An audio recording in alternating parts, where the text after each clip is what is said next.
네, 민심이 곧 찬심입니다. 지금 국민들의 민심은 어디로 흘러가고 있을까요? 위클리 민심 이강윤 정치평론가 나와 계십니다. 안녕하세요. 안녕하세요. 네. 매주 듣는 얘기인데 네. 그 멘트 우리 정해져 있잖아요. 네네네. 이 코너 첫 예. 멘트 네. 민심이 곧 천심이다. 천심. 정말 잘 썼어요. 누가 만들었는지 참 잘 붙였어요. 네, 우리 작가님이십니다. 명확하게 잘 네, 쓴 겁니다. 작가님. 네. 지지율, 대통령 지지율 한번 얘기를 해보려고 네. 합니다. 또 올랐어요. 65%입니다. 이제 70% 가지 않을까 이런 얘기까지 나오고 있고요. 네. 그다음에 여론조사에서 좀 눈여겨볼 게 지난주에 1위 이유가 경제 민생, 그다음이 추진력 실행력이었는데 그게 바뀌었습니다. 추진력 실행력 속도감이 1위, 경제 민생이 2위 이유로 등극을 했어요. 어떻게 해석해야 될까요? 지난번에는 경제 민생이 14%, 추진력, 실행력, 속도감 있어서 좋다가 13%, 1% 포인트 차이였잖아요. 아시겠지만 몇 차례 말씀드려서 아시겠지만 갤럽은 이 항목은 주관식으로 묻습니다. 그러니까 훨씬 자유롭게 대답하고 진짜 민심을 포착하는 좋은 방법이기도 하죠. 주관식이. 그런데 뭐 1, 2% 포인트 차이로 순위가 바뀌는 건 솔직히 그렇게 큰 의미를 부여하기는 좀 그렇다. 짜내면 이유를 갖다 붙일 수야 있겠지만 만약에 현격하게 차이가 난다면 앞에 게 한 20몇 %고 두 번째가 한 10몇 %라면 그건 명백한 이유가 있겠죠. 근데 1, 2등 하던 마치 금주의 인기가요 1, 2위가 살짝 몇 표 차이로 1, 2위 바뀌었다고 생각할 수도 있는데 중요한 건 추진력과 실행력, 속도감을 느낀다는 그것을 꼽은 사람이 1, 2위에 오갈 만큼 많다는 게 저는 훨씬 중요하다고 봐요. 다다음 주에는 이게 혹시 또 순위 바꿈을 할지는 모르겠어요. 그러나 더 중요한 건 정부가 바뀌었구나. 일하는 방식이 바뀌었구나. 그리고 내가 가려운 데를 확실히 긁어주는구나. 우리 공동체에 지금 가장 필요로 하는 게 무엇인지를 제대로 타겟팅해서 가려운 데를 탁 찍는구나. 제가 언젠가 그런 말씀 드렸거든요. 뭐 방송 포부를 말씀드릴 때 발등이 가려운 데 구두 위를 긁지는 않겠습니다. 그런 말씀을 드렸는데 네. 제 멘트를 여기다 갖다 붙이려니까 좀 민망하긴 합니다만 아유. 가려운 데를 정확히 긁어주니까 빨라서 좋다 이거예요. 그렇죠. 올 연말 국회쯤에 가서 야당하고 잘 협상해서 법안 통과시키고 내년 3월쯤에나 한번 잘 해볼 테니까 내년 추석쯤에 한번 기다려 봐 주시겠어요? 이게 아니고 추경 급합니까? 야당하고 막 하다가 정 안 되면 우리끼리라도 단독으로라도 통과시킬 수는 있잖아요. 사실 네. 결국 이제 잘 국회 통과됐지만 예.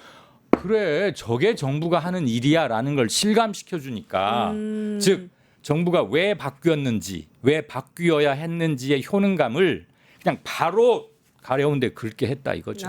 저는 이게 굉장히 중요하고 앞으로도 이 점은 이재명 정부 국민 주권 정부가 임기 마지막까지 확실하게 잊지 않고 제1항으로 계속 끌고 가야 하는 요소라고 생각합니다. 앞으로 긁어야 할 때가 많잖아요. 예. 그렇습니다. 그러면 좀 반대로 네. 부정 평가를 하는 이유는 무엇이냐라고 물었더니 과도한 복지 민생 지원금 외교 이렇게 순으로 나왔단 말이에요. 예. 이게 이제 국민의힘 지지층에서의 목소리라고 보면 될 것 같은데. 주로 그분들이 그렇게 주장하고 그렇죠. 생각하시죠. 네. 어떻게 해석해야 될까요? 과도한 복지 민생 지원 좀 줄여라. 너무 많다. 우리 세금인데 왜 그런 데다만 쓰니는 진보 계열 정권이 들어섰을 때 보수 측에서 항상 하던 얘기예요. 새로운 얘기가 아니고. 뭐 이게 이제 조금 더 확산되면 선택적 복지냐 보편적 복지냐 사람이 못 살고 힘든 거는 그들이 게으르고 못 배웠고 일을 안 하니까 그러는 거지 그걸 왜 나라가 거두어서 챙겨야 하느냐 일이 흘러가는 거 아닙니까? 근데 그게 틀린 견해라는 것은 우리가 이 자리에서 시간을 쪼개서 다시 설명해야 할 필요조차 없다고 느껴지고 왜냐하면 제가 말씀드릴게요. 몇백 년 전에 정약용 선생이 벌써 그런 말을 하셨어요. 가난은 나라가 구제하는 게 맞다. 제가 뭐 핏대내 가지고 보수한테 야 내 말 들어봐 이러지 않을게요. 네. 우리 정약용 몇백 선생 년 얘기는 전 국사체계도 나오고 시험도 나오고 다들 존경하는 훌륭한 학자 아니십니까? 공부 좀 하시기 바랍니다. 그 또 이 중에 네. 과도한 복지, 민생 지원 이런 네. 얘기를 하거든요. 그러면 어느 만큼이 과도해? 난 정말 묻고 싶어. 이렇게 주장하시는 분에게 네. 귀하가 생각하시는 적정한 선은 어디입니까? 어디부터 과도한이라고 생각하십니까? 어떤 게 과도한 데에 쓰였습니까? 저도 이건 묻고 정말 싶네요. 듣고 싶어요. 예. 두 번째는 외교인데 이거는 약간 복잡하게 보일 수 있으나 이것도 기본적으로는 일본과 좀 사이좋게 지내고 복잡한 문제 따지지 말고 미국 위주로 좀 찰싹 달라붙어서 그렇게 가면 편한 거 아니니라는 생각이 깔려 있는 분들이 대개 이 항목을 꼽으세요. 그런데 우리는 아시다시피 등거리 외교, 국익 중심의 외교가 한반도 지정학적 특성상 국제 정치학의 역학관계의 대충돌 지점인 한반도의 특성상 우리에게 굉장히 요구되는 것이라는 것은 이미 많이 알려져 있다고 봅니다. 등거리 외교. 우리가 추의 역할을 할 수 있으면 더 좋은 것이고 적어도 어느 한편의 붙음으로 인해서 받을 수 있는 불이익은 줄여야 되는 거겠죠. 예. 그래서 외교를 꼽은 분들은 아마도 새 정부가 친중국 쪽으로 기우는 거 아니냐. 그러면 미국의 트럼프 아저씨가 성질낼 테고 우리는 미국 의존도가 높은데 우리 미국하고 좀 빡빡해지고 힘들어지는 거 아니야. 그다음에 일본하고도 좀 그동안은 윤석열 고 정부 시기 때는 짝짝꿍하고 좀 편한 것 같았는데 다시 또 막 이렇게 되는 거 아니야라는 막연하고 부정확하고 근거 없는 우려들이 과도하게 작동이 돼서 11%두 번째로 꼽혀진 게 아닌가라고 저는 추측합니다. 예. 조금 전 그 외교에 대한 걱정에 대해서 엿보이는 그런 의견에 대해서 얘기를 했는데 속보로 바로 나오네요. 위성락 국가안보실장이 6일에서 8일 미국 워싱턴 DC를 방문한다고 합니다. 미국 측 인사들과 한미 재반 현안에 대해서 심도 있는 논의를 하기 위해서 워싱턴 DC를 방문한다라는 속보가 있어서 전해드렸습니다. 우리는 열강들과 적정한 중간자적 거리를 유지하면서 때로는 그들을 이용하고 때로는 그들을 견제하면서 우리가 그들을 견제할 자력의 힘이 생기면 정말 좋은 일이겠고요. 예. 그리 나가야 하는 것이고 등거리 외교를 통해서 균형을 갖춰가는 외교가 제일 정확하다고 봅니다. 알겠습니다. 자, 댓글에서 제가 안 읽어드릴 수가 없는 댓글이 있어서요. 평론가님이 네. 신하균 배우님을 닮았다는 그런 댓글은 좀 빠뜨리지 마시고 계속 읽어주세요. 꼭 그렇게 하겠습니다. 우리 근데 신하균 사라강님께서 그분 멋있는 분 아니세요? 멋있는 분이신데 감사합니다. 네. 어느 분인지 모르시지만 사라강님, 네, 감사합니다. 네, 다음 이야기를 해보겠습니다. 그 대통령 지지율이 이번 주에 65%가 나왔는데 지금 70% 갈 것이다. 네. 이런 기대감이 나오고 있습니다. 저는 지금 우상향 추세예요. 4주 차잖아요. 예. 취임한 지 6월 3일에 시작했으니까 네. 주수로 4주인데 계속 올라가요. 58, 59, 62, 65. 저는 70, 75 이런 건 뭐 당연하기도 할 뿐더러 어디까지 가느냐는 오히려 크게 중요하지 않을 수 있다. 상한선이 정해져 있는 것도 아니고 예. 계속 이렇게 국민의 바라는 바와 호흡을 놓치지 않으면서 같이 가고 국민이 싫어하는 것은 안 하면 저는 오르는 게 당연한데 그 상승 속도가 더 중요할 수 있겠죠. 그건 아까 말한 대로 빠른 실행력, 확실한 실행력, 확실하게 긁어주는 것. 그래서 계속 정치에 대한 기대를 충족시켜주면 올라갈 수 있다고 봅니다. 지금 65%가 혹자에 따르면 기대보다 낮다고 말하는 분도 있을 수 있어요. 아주 충성도가 높은 지지자이거나 또는 문재인 대통령은 초기에 84% 이렇게 가기도 했고 그때는 남북 문제 화해 무드가 굉장히 큰 역할을 했지만 그리고 김영삼, 김대중 뭐 이런 전직 대통령들 되게 70% 넘곤 했거든요. 몇 퍼센트에서 스타트했느냐보다 더 중요한 건 추세가 계속 올라가느냐 아니면 높게 시작했다가 점점점 빠지느냐 그거보다는 올라가는 게 당연히 좋을 그렇죠. 것이고요. 예. 그걸 유지하는 것 그다음에 퇴임 무렵의 지지율 이런 것도 굉장히 중요하겠죠. 차기 정권 창출과도 굉장히 밀접한 관계가 있으니까. 네, 이재명 대통령도 퇴임 즈음해서 더 높아질 것이다 이런 기대감을 네. 자신감을 보였기 때문에 저희도 뭐 기대를 해보도록 하겠습니다. 이제 막 시작한 저기 앞에 퇴임 얘기를 한 건 너무 빠르긴 했습니다만 네, 아직 멀긴 아무튼 했죠. 계속 우상향을 하는 것, 네. 꺾이지 않는 것 그게 중요한 것 같습니다. 예, 정당 지지도도 보면요. 민주당 지지율이 3%포인트 올랐고 국민의힘은 1%포인트 떨어졌습니다. 격차가 더 벌어졌어요. 네. 어떤 이유라고 보세요? 일단 국민의힘은 득점 포인트가 사실 별로 없어요. 참 그렇긴 하죠. 몇 주째 이런 말씀을 드려서 정말 시청자분들께는 송구하고 저로 하여금 몇 주째 이런 말을 하게 하는 국민의힘에는 대단히 불쾌하고 유감스러운데 내란과 대선에서 왜 패배했는지를 아직도 분간을 못하고 뭐 분간 구분도 못하고 계속 철부덕 허우덕거리고 있는 한 빠지는 게 너무 자연스럽고 당연하고요. 그다음에 정당으로서 제대로 기능을 하고 있는가 또는 앞으로 곧 할 수 있을까에 대한 기대를 그닥 충족시키지 못하잖아요. 제가 정치적 성향이 그래서가 아니고 여론조사 관점에서 보건 칼럼을 쓸 때 비교적 중립적으로 팩트 위주로 쓰려고 자료를 모아봐도 국민의힘은 개전의 정이 아직 전혀 없다. 예. 그러면 지지율로 나타난 거 당연한 거죠.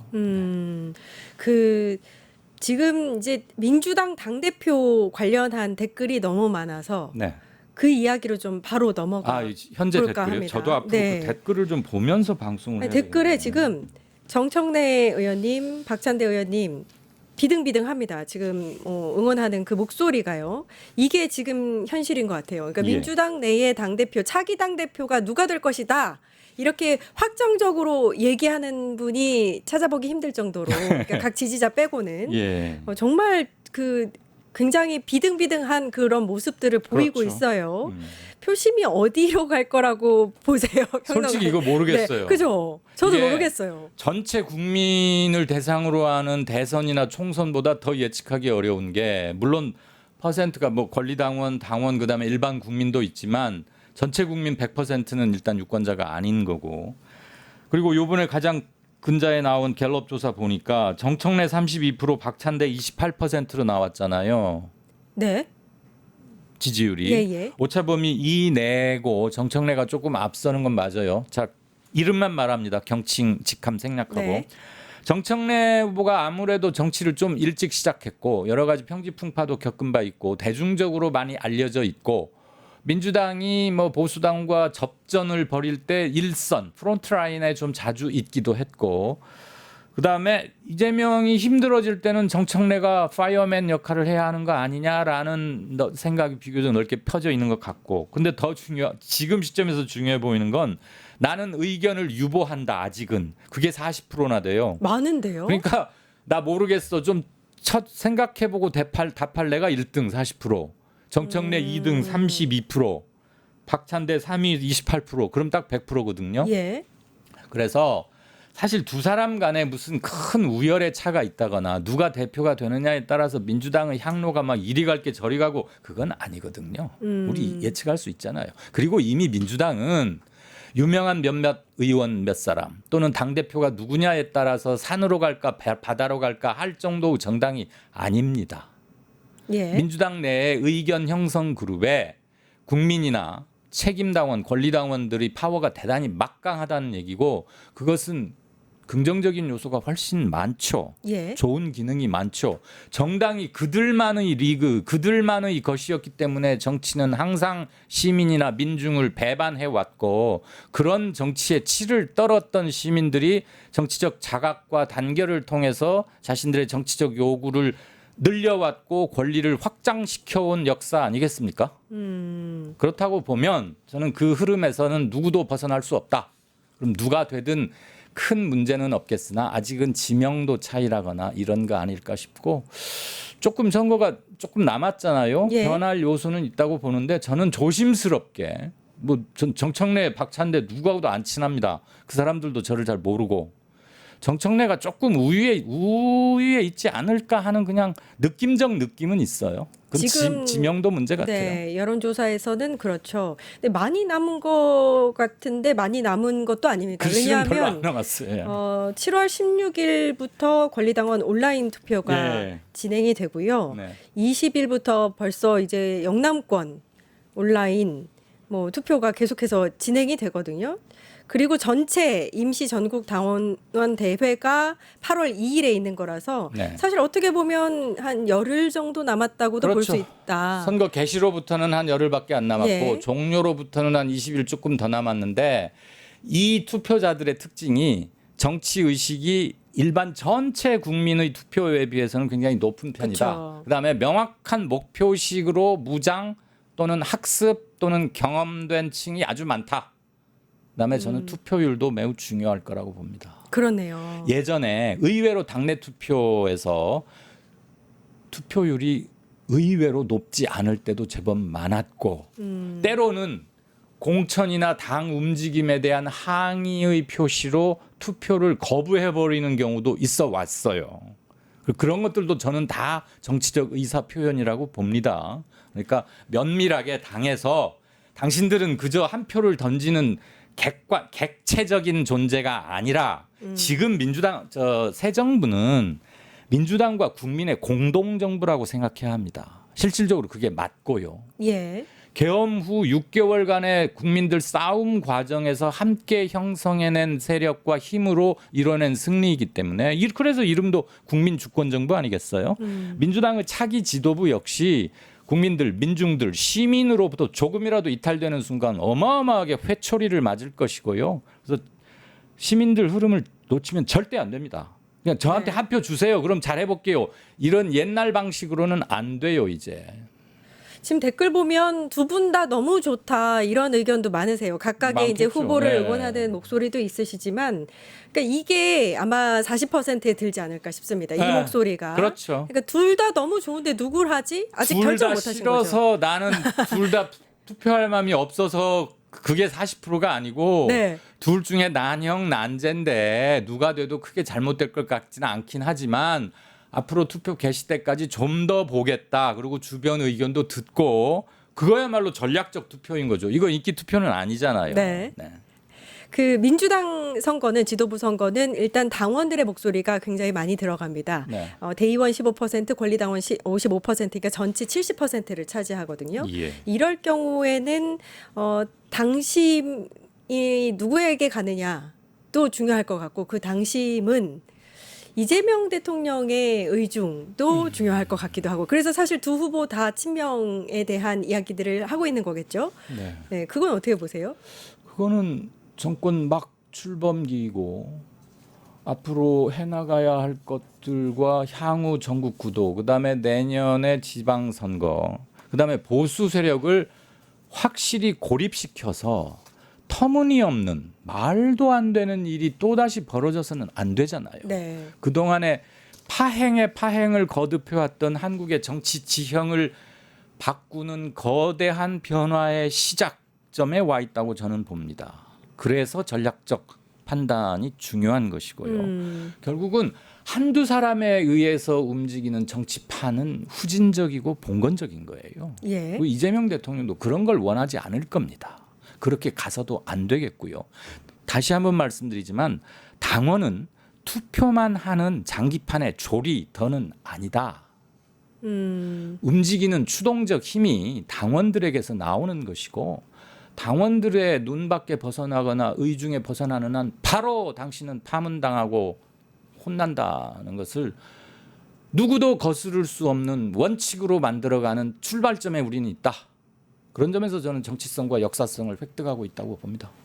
알겠습니다. 제가 너무 비장했습니까? 아닙니다. 주말 오후에 죄송합니다. 무거운 너무 잘 얘기해서. 들었습니다. 8월 2일이면 민주당의 새로운 당대표가 탄생을 하겠네요. 일단 그들이 누가 지켜보도록- 죄송합니다. 네. 말씀하십시오. 네, 지켜보도록 하겠습니다. 누가 새 지도부가 되든 제가 방금 말씀 올린 그런 원칙을 굳건히 지키면서 당원 그리고 결국은 국민들과 함께 간다면 민주당의 앞날은 질적으로 달라질 것이다. 이런 생각을 감히 드립니다. 예, 여기까지 하겠습니다. 위클리 민심 이강윤 정치평론가 고생해 주셨습니다. 감사합니다. 고맙습니다. 네, 바로 정치하는 언니들 찾아뵙겠습니다. 유튜브 구독하고 실시간 채팅과 댓글을 남기시면 매일매일 7,000TTCO를 드립니다. 참여 방법은 통통물 어플을 다운로드하고 회원가입과 로그인을 해주세요. 마이페이지에서 나의 회원 고유 번호를 복사해주세요. 유튜브 구독 후 실시간 채팅이나 댓글창에 고유 번호를 한 번만 입력하면 준비 끝! 지금 유튜브 채팅과 댓글 쓰기 참여하고 7,000TTCO 받아가세요.